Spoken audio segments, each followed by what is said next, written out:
किसान इस कमेटी के सामने पेश होने से साफ इनकार कर रहे हैं कि हम इस कमेटी के सामने पेश नहीं होंगे। अब किसान ऐसा क्यों कह रहे हैं?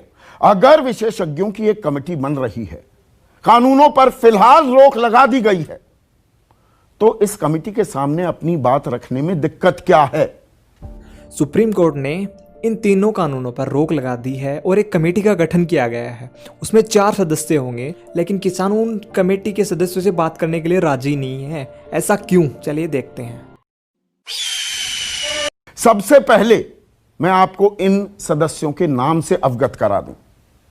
अशोक गुलाटी जाने माने कृषि विशेषज्ञ हैं, अर्थशास्त्री हैं। अब अशोक गुलाटी की पोजीशन वेल नोन है इन कानूनों को लेकर। कानून बनने से पहले अध्यादेश पारित हुआ था पहले 5 जून को पिछले साल 2020 में।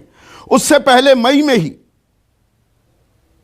अशोक गुलाटी ने इन कानूनों को 1991 में जो आर्थिक सुधार हुए थे उनसे जोड़ दिया था कि किसानों के लिए विकास का, तरक्की का, आमदनी बढ़ने की राह अब खुलने वाली है।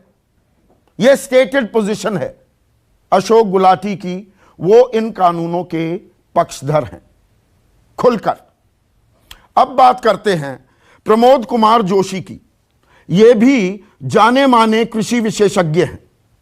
अब प्रमोद जोशी ने क्या कुछ कहा है यह भी आपको बताने की जरूरत है। फाइनेंशियल एक्सप्रेस में बाकायदा इन्होंने एक लेख को को-ऑथर किया था, यानी कि एक और लेखक के साथ एक बड़ा लेख लिखा था प्रमोद जोशी ने। और उसमें क्या कहा था? सबसे अहम लाइन क्या थी? The farmer agitation demand to repeal the 3 farm laws and legalise minimum support prices baffles us. कि ये जो किसान इन 3 कानूनों के खिलाफ आंदोलन कर रहे हैं और कह रहे हैं कि न्यूनतम समर्थन मूल्य को कानूनी जामा पहनाया जाए, इससे हम भौचक्के हैं। It baffles us given the apprehensions over the impact of laws on the farmers are mostly misplaced। कि भ्रांतियां हैं, गलतफहमियां हैं किसानों के मन में।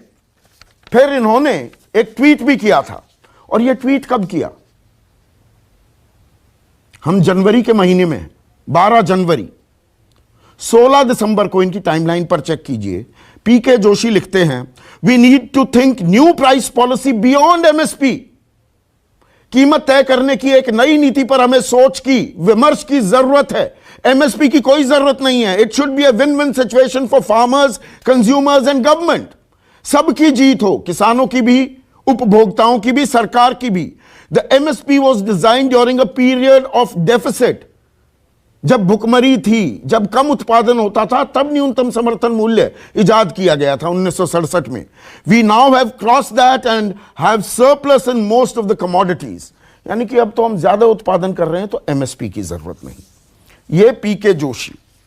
अब इसके बाद अनिल घनवत, ये शेतकारी संगठन के महाराष्ट्र के अध्यक्ष हैं।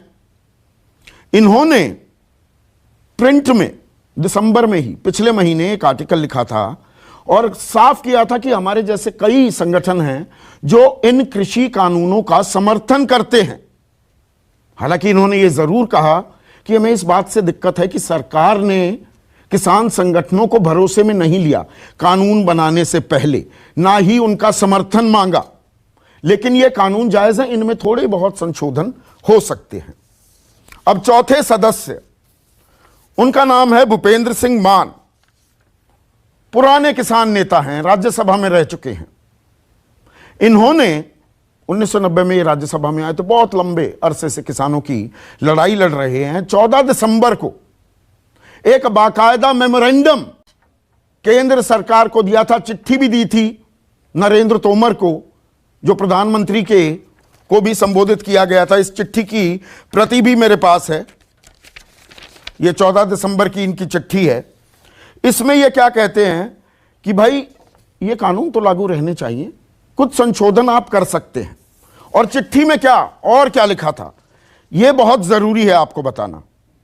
हम जानते हैं कि उत्तरी भारत के कुछ हिस्सों में एवं विशेषकर दिल्ली में जारी किसान आंदोलन में शामिल कुछ तत्व इन कृषि कानूनों के बारे में किसानों में गलत फहमियां पैदा करने की कोशिश कर रहे हैं, यानी कि किसान भ्रमित हैं। यह 4 सदस्यीय समिति है।